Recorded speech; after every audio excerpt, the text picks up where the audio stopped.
Okay, I want to talk about boxing head movement. Now, there are a lot of fighters in the world that box for lack of head movement, and you hear this statement a lot.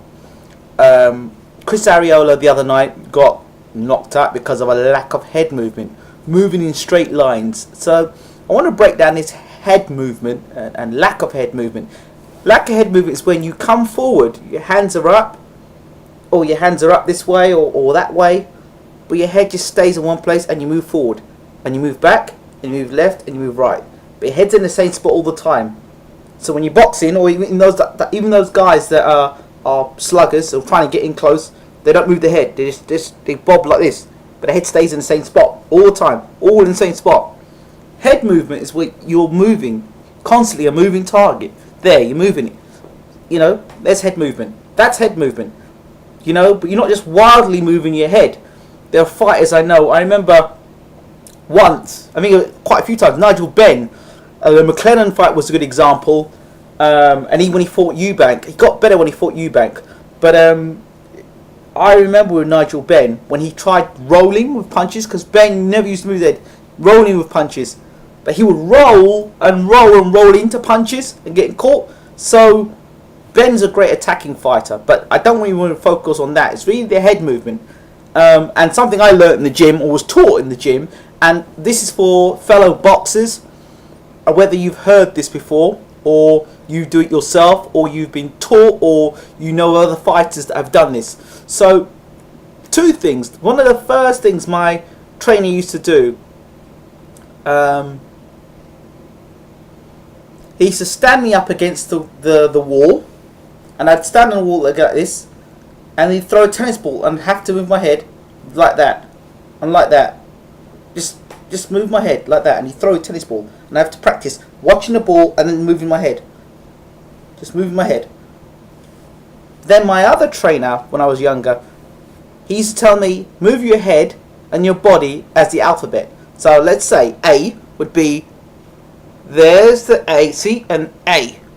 And then you do B, so it would be B, and then C, and then D, E, F, G, H. And you stand in the mirror and you would do that. As much as it's mad, you're practicing moving your head.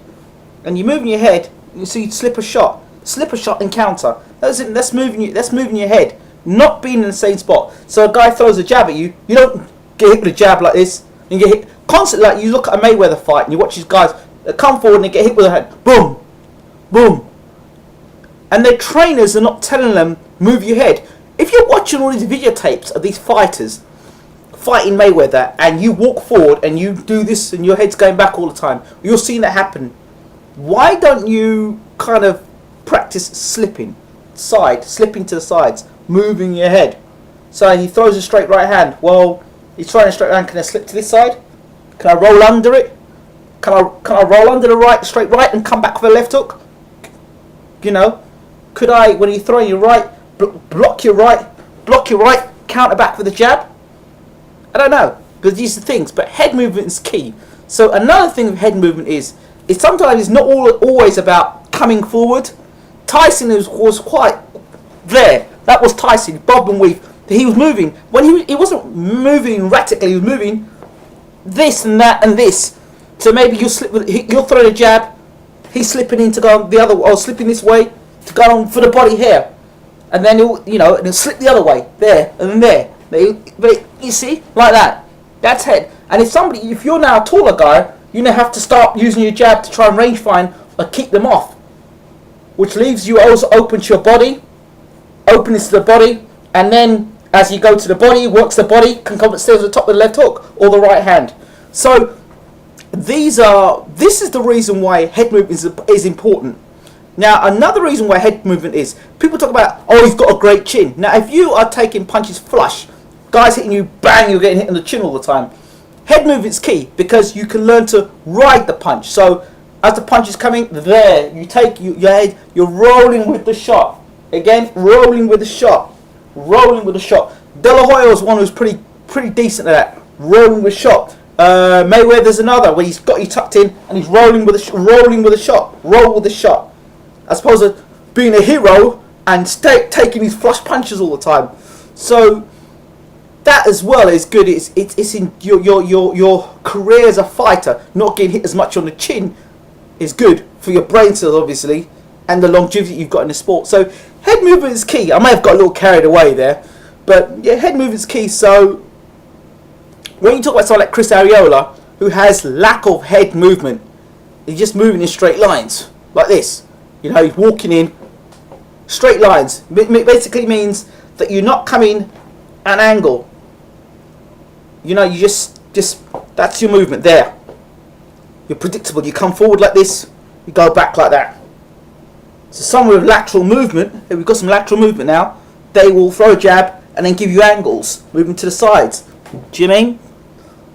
Step across you. So you throw a right hand and come throw. A person would be moving laterally, lateral movement. They throw the right hand and then as they throw the right hand, spin off their right hand, their back foot and turn themselves round. So now they're giving you a different angle. They're giving you angles. Okay?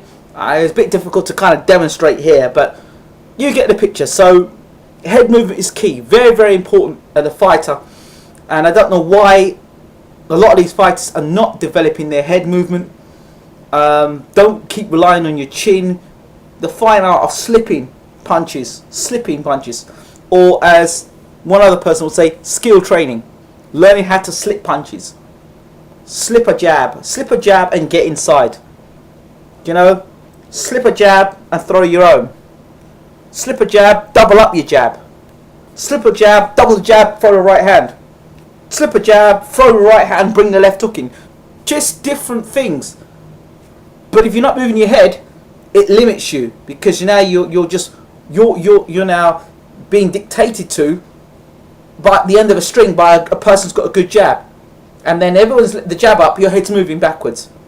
So just some thoughts. I'd love to hear what fellow boxers have got to say about this, because only fellow boxers would understand. No disrespect to the boxing fan who's never boxed, but to the person who now is a boxer, love to hear your thoughts or your opinions on this and how important head movement is.